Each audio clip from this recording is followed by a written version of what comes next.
Salam guru hebat. Perkenalkan, nama saya Pengki Harton Babanggai, asal sekolah SDN Osan Kabupaten Banggai, Kepulauan.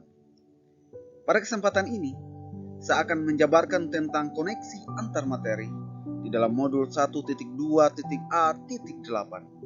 Selamat menyaksikan.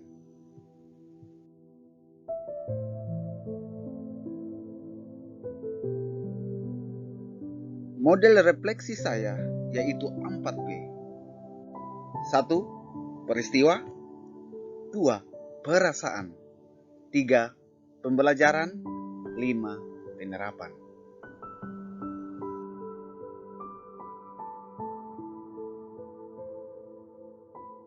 Baik, kita masuk dalam poin pertama yaitu peristiwa.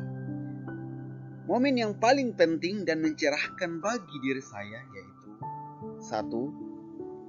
Saat mempelajari modul 1.1 tentang filosofi pemikiran Ki Hajar Dewantara sebagai acuan pendidik, dan modul 1.2 nilai dan peran guru penggerak.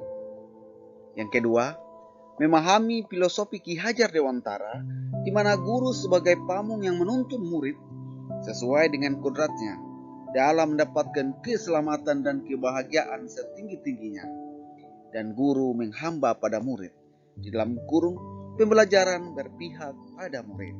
Yang ketiga, memahami serta penerapan nilai-nilai dan peran guru penggerak yang berkaitan dengan filosofi Ki Hajar Dewantara. Yang keempat, menganalisis tentang kerja otak pada manusia.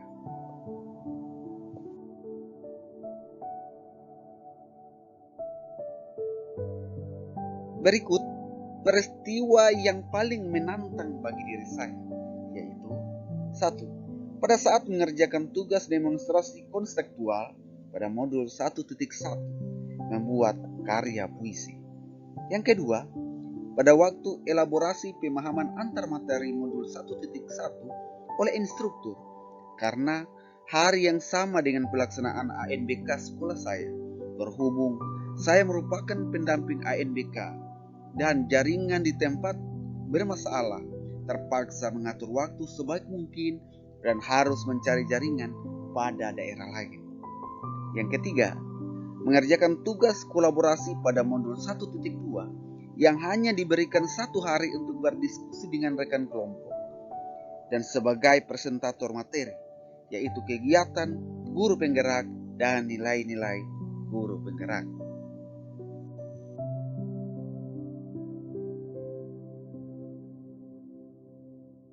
Kaitan antara modul 1.1 dan 1.2 yang saya pahami adalah di dalam modul 1.1 berbicara tentang filosofi pemikiran Ki Hajar Dewantara mengenai pendidikan yang menghamba pada murid atau pembelajaran yang berpihak pada murid, di mana pendidikan haruslah berorientasi pada murid untuk tumbuh kembangnya murid sesuai dengan kodratnya atau minat dan bakatnya. Di modul 2 berbicara tentang nilai guru penggerak yang di sana tertuang berpihak pada murid, berkaitan erat dengan modul 1 karena pembelajaran yang berpihak pada murid. Guru melakukan pembelajaran sesuai dengan kodrat, minat dan bakat murid. Yang berikut adalah peran guru penggerak. Di sana tertuang adalah menjadi pemimpin pembelajaran, yaitu di mana guru menjadi seorang pemimpin pembelajaran untuk menggerakkan komunitas praktisi, yaitu para murid dan rekan sejawat, untuk melakukan perubahan pendidikan, perubahan pembelajaran ke arah yang lebih baik, yang menghasilkan suatu pembelajaran yang menyenangkan.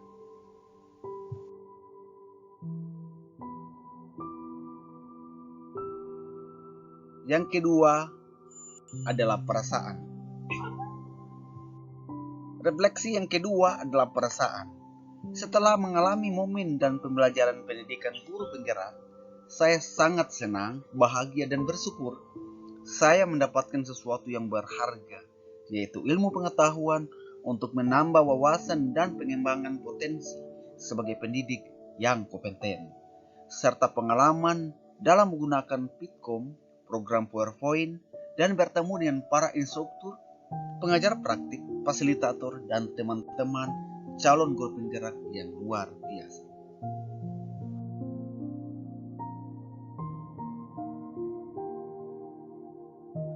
Berikut dalam refleksi yang ketiga, yaitu pembelajaran. Sebelum mengikuti pendidikan guru penggerak, saya berpikir bahwa yang pertama, saya seorang guru biasa yang pembelajarannya yang memiliki orientasi bahwa pendidikan yang baik adalah di mana murid duduk diam mendengarkan dan guru sebagai pusat pembelajaran. Yang kedua, saya selalu mengedepankan penilaian pencapaian KKM dengan mengesampingkan minat dan bakat murid. Yang ketiga, saya kurang termotivasi untuk berinovatif dan kreatif untuk hal baru yang bermutu dalam menunjang pembelajaran. Cukup dengan buku pelajaran saja yang ada. 4. Saya tidak pernah berkolaborasi dengan rekan sejawat. Nah, sekarang saya pikir bahwa saya harus mampu menjadi pemimpin pembelajaran dengan berpihak pada murid dalam upaya menuntun murid untuk memahami potensi dirinya. Yang kedua, mampu menjalankan pembelajaran yang sesuai dengan minat dan bakat murid dengan penuh kebebasan sehingga murid menggunakan potensinya dengan maksimal. Yang ketiga, mampu untuk melakukan perubahan dengan berinovasi dan kreatif dalam menemukan atau menciptakan model pembelajaran yang menyenangkan sesuai dengan kodrat murid. Yang keempat, mampu berkolaborasi dengan rekan sejawat dalam upaya menambah wawasan dalam pembelajaran yang berpihak pada murid atau sebagai pemimpin pembelajaran.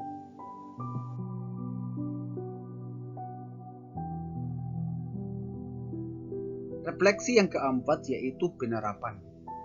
Rencana pengembangan diri yang akan saya lakukan adalah: yang pertama, pembelajaran yang berpihak pada murid. Saya bersikap sebagai pamung atau penuntun kepada murid dengan penuh kebebasan sesuai dengan kodratnya dalam menemukan potensinya. Yang kedua, inovatif dan kreatif. Saya akan berani berkarya untuk mencari atau menciptakan hal-hal baru yang bermutu dalam menunjang pembelajaran yang menyenangkan.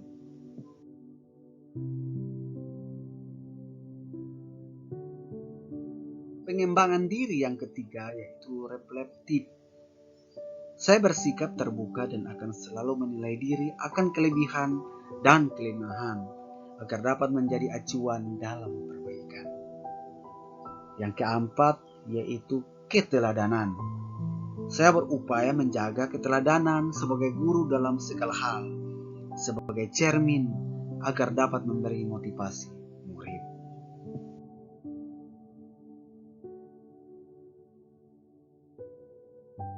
Pengembangan diri yang kelima yaitu mandiri.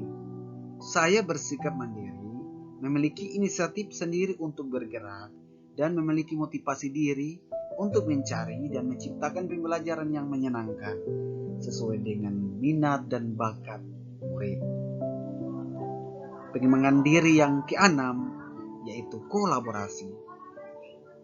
Saya berupaya mampu bekerja sama dalam komunitas praktisi dalam menciptakan perubahan ke arah yang lebih baik.